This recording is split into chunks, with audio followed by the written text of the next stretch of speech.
ইমাম মাহদী আসার পূর্বে যে বিষয়গুলো ঘটবে। কিয়ামতের পূর্বে ইমাম মাহদীর আবির্ভাব পর্যন্ত সংঘটিত হবে এমন প্রধান আলামতসমূহ। আলেমদের মৃত্যু ও দ্বীনি জ্ঞান কমে যাবে। সহিহ বুখারী ৭,০৬৮। জিনা ব্যভিচার, মাদক ও সুদ ব্যাপকভাবে ছড়িয়ে পড়বে। সহিহ বুখারী ২,২০৬। অযোগ্য ব্যক্তিরা নেতৃত্ব দেবে। সহিহ বুখারী ৬,০৩১। ফোরাত নদী শুকিয়ে যাবে এবং সোনার পাহাড় প্রকাশ হবে। সহিহ মুসলিম ২,৮৯৪। ভূমিধস বেড়ে যাবে। সহিহ বুখারী ৩,২০৬।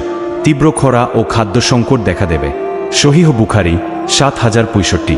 মালাহিম বা মহাযুদ্ধ, মুসলিম ও রোমান পশ্চিমা শক্তির মধ্যে বড় যুদ্ধ হবে। সহিহ মুসলিম ২,৮৯৭। সুফিয়ানি বাহিনীর উত্থান। শাম বা সিরিয়া অঞ্চল থেকে এক জালিম শাসকের আবির্ভাব হবে। সুনান আবু দাউদ ৪,২৮৪। ব্যাপক রক্তপাত, মানুষ হত্যা ও ফিতনায় জড়িয়ে পড়বে। সুনান ইবনে মাজাহ ৪,০৪১। এগুলো সবই কিয়ামতের আলামত।